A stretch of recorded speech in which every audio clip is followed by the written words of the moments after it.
जय की अमर क्रांतिकारियों की अमर क्रांतिकारियों की देश के अमर शहीदों की जय हिंद। सभी अंग्रेजों का शासन यहाँ रहा और उन्होंने हमारे देशवासियों पर बहुत अत्याचार किए। इतने अत्याचार किए कि हमको ही पिटवाया जाता था। अधिकारी केवल होते थे अंग्रेज और नीचे जो है यानी कि एसएसपी जो होता था पुलिस में वो अंग्रेज होता था और बाकी जो सिपाही होते थे, थानेदार होता था, दूसरे होते थे, वो सब हमारे होते थे। अब पीटने वाले तो वही लोग होते हैं भाई। ऐसे ही सेना में स्थिति थी। उनके अंग्रेज जो है वो तो बड़े अधिकारी हुआ करते थे। सारी सेना हिंदुस्तानियों की थी। तो ये बहुत दिन से चल रहा था। अनेक घटनाएं ऐसी भी हैं जो मैं शोध में ही केवल बता रहा हूँ। जलियांवाला बाग अमृतसर में, हमारे ही जिले में ग्राम भमोरी में जो है, जिस तरह से आज हम इकट्ठे हुए हैं ऐसे ही इकट्ठे हुए थे और वहाँ जो है इसी तरह की मीटिंग कर रहे थे। अंग्रेज़ों को पता चला तो अंग्रेज़ जो है वहाँ सरदने के पास है ये गाँव, तो अंग्रेज़ों के पास ये खबर पहुँच गई कि वहाँ इस तरह से लोग जो है एक बगावत की मीटिंग कर रहे हैं आपके खिलाफ। तो वहाँ पुलिस पहुँची और कहा ये बंद करो वरना गोली चला दी जाएगी।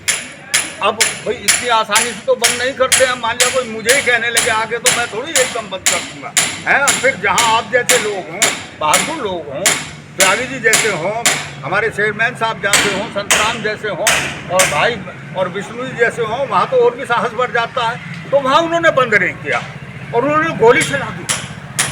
ये अगस्त में है, 18 अगस्त की बात मैं बता रहा हूँ उस समय।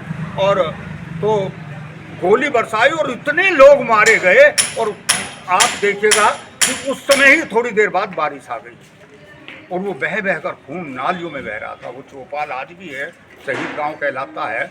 और वो तो तोप भेजी गई थी। वो तोप किसी ने कोई ऐसा उस पर अच्छा, जैसे ये युवक बेटा है ऐसा कोई था जो देशभक्त था, उसने कहा जी ये आगे नहीं जाने को तैयार, ये तो अटक गई। बहुत उसे आगे पीछे करवाया तो इसलिए गांव बच गया, वरना ये आदेश कर देता पूरे के पूरे गांव को उड़ा दो। इस तरह के अत्याचार हो रहे थे। तो ये सुगबुगाहट सभी जगह पहुंची, सेना में भी पहुंची। और सेना में ये भी बताया जाता है कि जो कारतूस भरा जाता था उस पर जो है, क्योंकि हिंदू और मुसलमान दोनों ही लोग थे सेना में, तो उसमें सूअर की चर्बी और गाय की दोनों इस्तेमाल की जाती है। अब भाई हिंदुओं के लिए गाय और उनके लिए सूअर, दोनों के लिए जो है वो होता है, निषिद्ध होता है। तो इससे जो आक्रोश था और बहुत सारे जो अत्याचार थे उससे आक्रोश था। जब और जो कोई सामने बोलता था उन्हें जेलों में डाल दिया जाता था। तो सेना में एक क्रांति हुई आज के दिन। और हर्ष की बात यह है कि ये क्रांति की जो शुरुआत हुई ये मेरठ से हुई।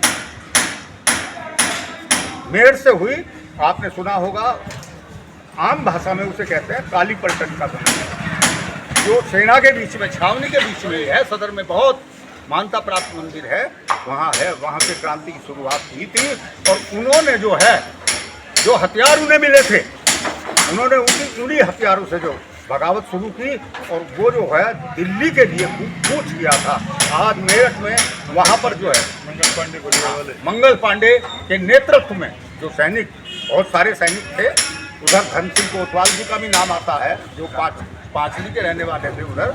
तो इस तरह से बहुत सारे लोगों ने जो है, उस वक्त ये नहीं देखा गया कौन किस बिरादरी से है, कौन किस धर्म से है, सबने एक मिलकर दिल्ली कूच किया मेरठ से पैदल।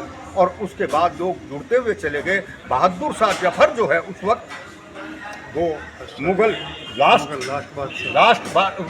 शासक थे, बादशाह थे, उनसे जो है वो देशभक्त थे, उनसे जो है गठबंधन किया। और उसके बाद जो है अंग्रेजों को ये दिखाई दिया कि भाई अब ये आग जो है सब जगह फैल सकती है।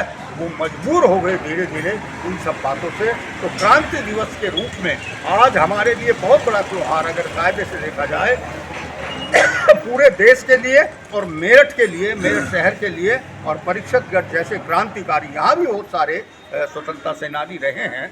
अब जो है उम्र के कारण जो है, क्योंकि लंबी उम्र हो गई थी उनकी, वो चले गए हैं।